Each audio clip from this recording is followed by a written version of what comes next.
देव radio station में आप सभी का स्वागत है। कहानी की इस कड़ी में महान कहानीकार आदरणीय प्रेमचंद जी द्वारा लिखित कहानी विचित्र होली आपके समक्ष प्रस्तुत है। होली का दिन था। मिस्टर एबी क्रॉस शिकार खेलने गए हुए थे। साइस, अर्दली, मेहतर, भिश्ती, ग्वाला, धोबी सब होली मना रहे थे। सबों ने साहब के जाते ही खूब गहरी भंग चढ़ाई थी और इस समय बगीचे में बैठे हुए होली फाग गा रहे थे, पर रह रहकर बंगले के फाटक की तरफ झांक लेते थे कि साहब आ तो नहीं रहे हैं। इतने में शेख नूर अली आकर सामने खड़े हो गए। साइस ने पूछा, कहो खान सामा जी, साहब कब आएंगे? नूर अली बोला, उसका जब जी चाहे आए, मेरा आज इस्तीफा है, अब इसकी नौकरी न करूँगा।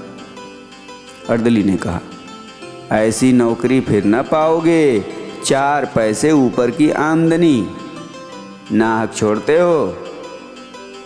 नूर अली, अजी लानत भेजो हैं, अब मुझसे गुलामी ना होगी।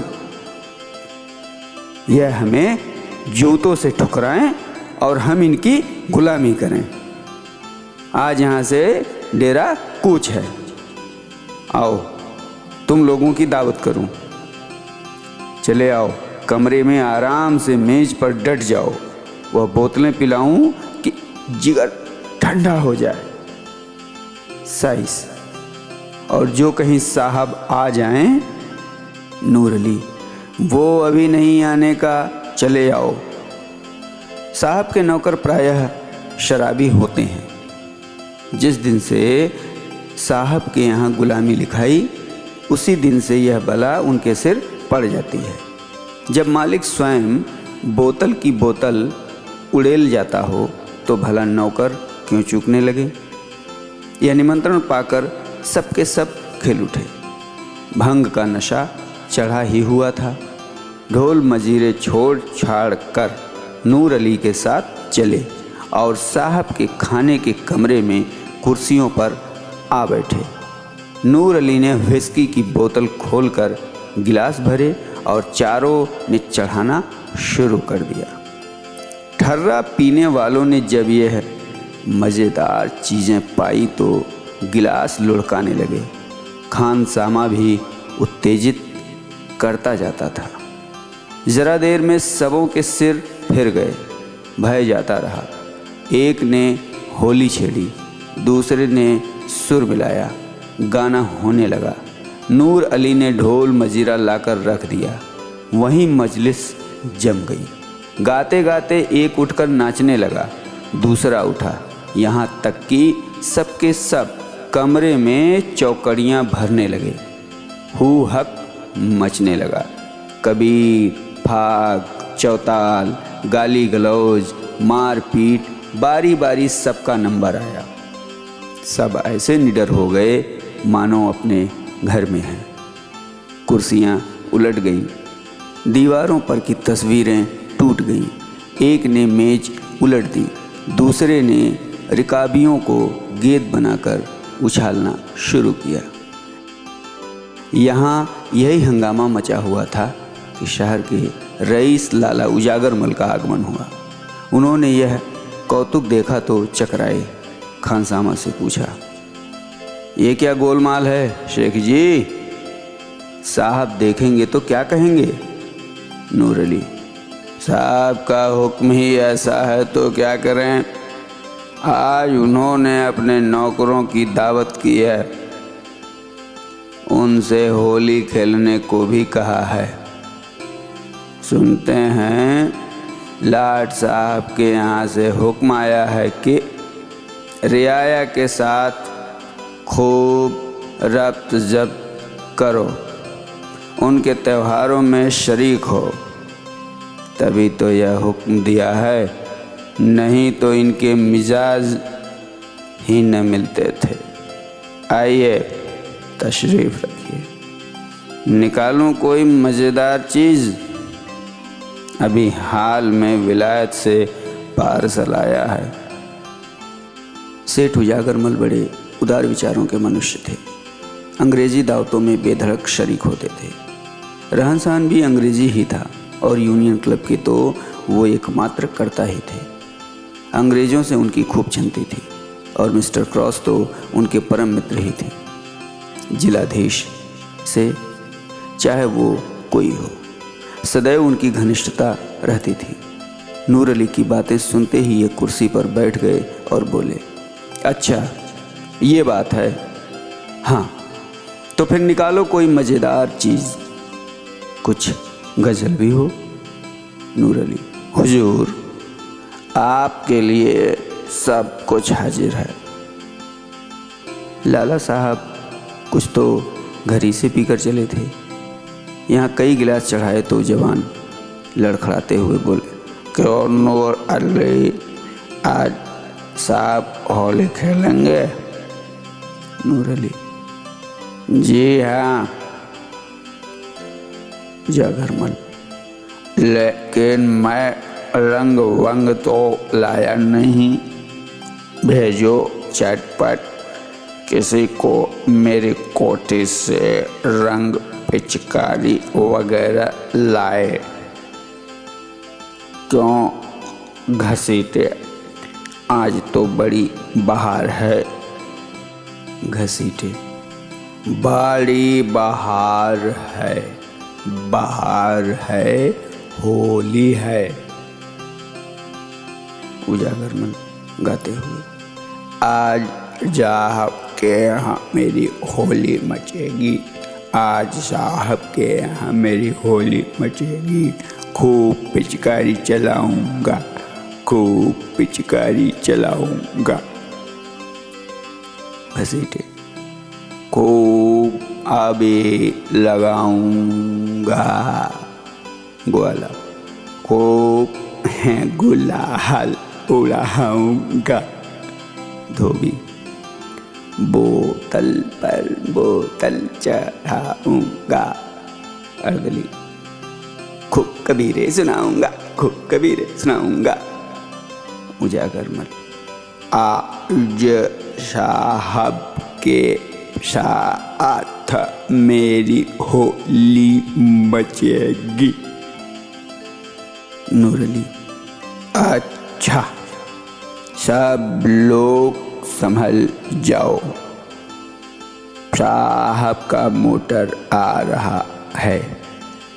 सेठ जी ये लीजिए, मैं दौड़कर रंग पिचकारी लाया, बस एक चौताल छेड़ दीजिए और जैसे ही साहब कमरे में आए उन पर पिचकारी छोड़िए और तुम लोग भी उनके मुंह में गुलाल मलो। साहब मारे खुशी के फूल जाएंगे। वो लो, मोटर हाथे में आ गया, होशियार। मिस्टर क्रॉस अपनी बंदूक हाथ में लिए मोटर से उतरे और लगे आदमियों को बुलाने, पर वहाँ तो जोरों से चौताल हो रहा था। सुनता कौन है? चकराए, ये मामला क्या है? क्या सब मेरे बंगले में गा रहे हैं? ये क्या सब मेरे बंगले में गा रहे हैं? क्रोध से भरे हुए बंगले में दाखिल हुए तो डाइनिंग रूम से गाने की आवाज़ आ रही थी। अब क्या था? जामे से बाहर हो गए। चेहरा विकृत हो गया। हंटर उतार लिया और डाइनिंग रूम की ओर चले, लेकिन अभी तक एक कदम दरवाजे के बाहर ही था कि सेठ उजागरमल ने पिचकारी छोड़ी। सारे कपड़े तर हो गए, आंखों में भी रंग घुस गया। आंखें पोंछ ही रहे थे कि साइस, ग्वाला सबके सब दौड़े और साहब को पकड़कर उनके मुंह में रंग मलने लगे। धोबी ने तेल और कालिक का पाउडर लगा दिया। साहब की क्रोध की सीमा न रही। हंटर लेकर सबों को अंधाधुंध पीटने लगे। बेचारे सोचे हुए थे कि साहब खुश होकर इनाम देंगे। हंटर पड़े तो नशा हिरन हो गया। कोई इधर भागा, कोई उधर।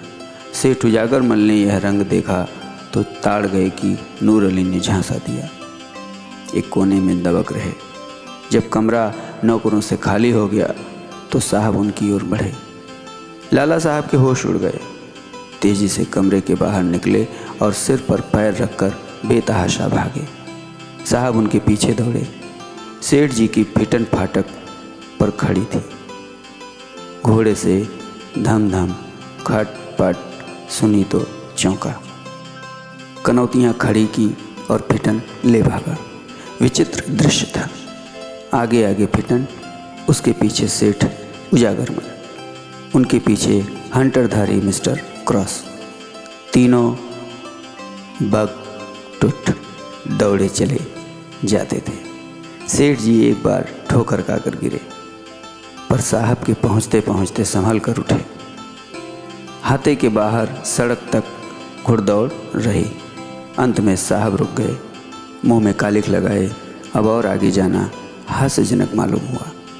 ये विचार भी हुआ कि सेठ जी को काफ़ी सज़ा मिल चुकी, अपने नौकरों की खबर लेना भी ज़रूरी था। लौट गए। सेठ उजागरमल की जान में जान आई। बैठकर हाँफने लगे। घोड़ा भी ठिठक गया। कोचवान ने उतरकर उन्हें संभाला और गोद में उठाकर गाड़ी पर बैठा दिया। लाला उजागरमल शहर सहयोगी समाज के नेता थे।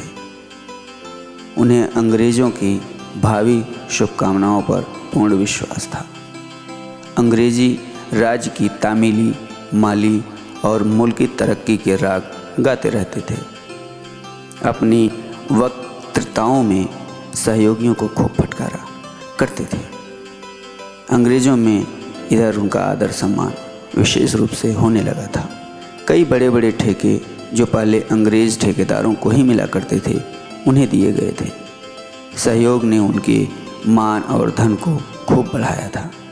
अतएव मुँह से चाहे वो सहयोग कितनी ही निंदा करे, पर मन में उसकी उन्नति चाहते थे।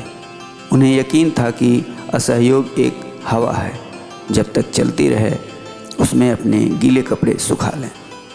वो असहयोगियों के कृत्यों का खूब बढ़ा कर बयान किया करते थे और अधिकारियों के कृत्यों को इन गढ़ी हुई बातों पर विश्वास करते देख कर दिल में उन पर खूब हंसते थे।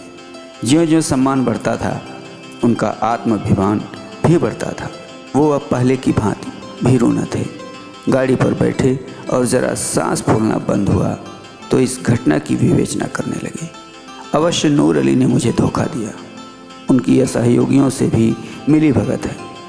ये लोग होली नहीं खेलते तो इनका इतना क्रोधोन्मत्त होना इसके सिवाय और क्या बतलाता है कि हमें ये लोग कुत्तों से बेहतर नहीं समझते। इनको अपने प्रभुत्व का कितना घमंड है। ये मेरे पीछे हंटर लेकर दौड़े। अब विदित हुआ कि ये जो मेरा थोड़ा बहुत सम्मान करते थे वो केवल धोखा था। मन में ये हमें अब नीच और कमीना समझते हैं। लाल रंग कोई बाण नहीं था। हम बड़े दिनों में गिरजे जाते थे, इन्हें डालियाँ देते थे। वो हमारा त्यौहार नहीं है, पर यह ज़रा सा रंग छोड़ देने पर इतना बिगड़ उठा। इतना अपमान। मुझे उसके सामने ताल ठोकर खड़ा हो जाना चाहिए था। भागना कायरता थी। इसी में यह सब शेर हो जाते हैं। कोई संदेह नहीं कि ये सब हमें मिलाकर असहयोगियों को दबाना चाहते हैं। इनकी यह विनयशीलता और सज्जनता केवल अपना मतलब गांठने के लिए है।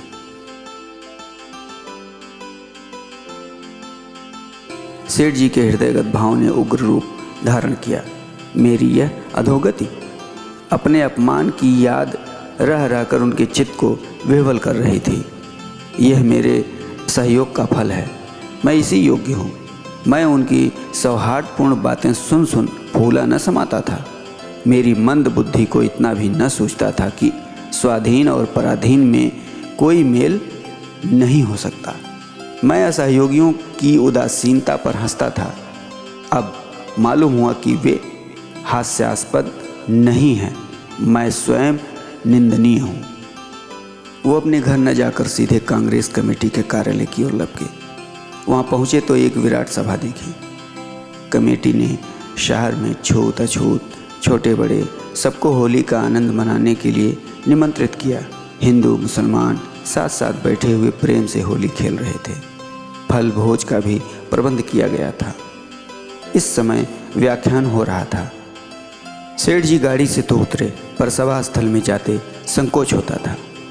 ठिठकते हुए धीरे से जाकर एक ओर खड़े हो गए। उन्हें देखकर लोग चौंक पड़े। सबके सब विस्मित होकर उनकी ओर ताकने लगे। यह खुशामदियों के आचार्य आज यहाँ कैसे भूल पड़े? इन्हें तो किसी सहयोगी सभा में राजभक्ति का प्रस्ताव पास करना चाहिए था। शायद भेद लेने आए हैं कि ये लोग क्या कर रहे हैं। उन्हें चिढ़ाने के लिए लोगों ने कहा, कांग्रेस की जय। उजागर मन ने उच्च स्वर से कहा, असहयोग की जय। फिर ध्वनि हुई, खुशामदियों की क्षय। सेठ जी ने उच्च स्वर से कहा, जी हुजूरों की क्षय। यह कहकर वो समस्त उपस्थित जनों को विस्मय में डालते हुए मंच पर जा पहुँचे और गंभीर भाव से बोले, सज्जनों मित्रों, मैंने अब तक आपसे असहयोग किया था, उसे क्षमा कीजिए। सच्चे दिल से आपसे क्षमा मांगता हूँ। मुझे घर का भेदी, जासूस या विभीषण न समझिए। आज मेरी आंखों के सामने से पर्दा हट गया। आज इस पवित्र प्रेममयी होली के दिन मैं आपसे प्रेमालिंगन करने आया हूँ। अपनी विशाल उदारता का आचरण कीजिए। आपसे द्रोह करने का आज मुझे दंड मिल गया। जिलाधीश ने आज मेरा घोर अपमान किया। मैं वहाँ से हंटरों की मार खाकर आपकी शरण में आया हूँ। मैं देश का द्रोही था, जाति का शत्रु था। मैंने अपने स्वार्थ के वश, अपने अविश्वास के वश देश का बड़ा अहित किया। खूब कांटे बोए, उनका स्मरण करके ऐसा जी चाहता है कि हृदय के टुकड़े टुकड़े कर दूं। एक आवाज़, हाँ हाँ अवश्य कर दीजिए, आपसे न बने तो मैं तैयार हूँ। यह कटु वाक्यों का अवसर नहीं है। नहीं, आपको यह कष्ट उठाने की ज़रूरत नहीं। मैं स्वयं ये काम भली भांति कर सकता हूँ, पर अभी मुझे बहुत कुछ प्रायश्चित करना है। जाने कितने पापों की पूर्ति करनी है। आशा करता हूँ कि जीवन के बचे हुए दिन इसी प्रायश्चित करने में, यही मुँह की कालिमा धोने में काटूँ। आपसे केवल इतनी ही प्रार्थना है कि मुझे आत्म सुधार का अवसर दीजिए, मुझ पर विश्वास कीजिए और मुझे अपना दीन सेवक समझिए। मैं आज से अपना तन मन धन सब आप पर अर्पण करता हूँ, सब अर्पण करता हूँ। कहानी की इस कड़ी में आप सुन रहे थे महान कहानीकार आदरणीय प्रेमचंद जी द्वारा लिखित कहानी विचित्र होली।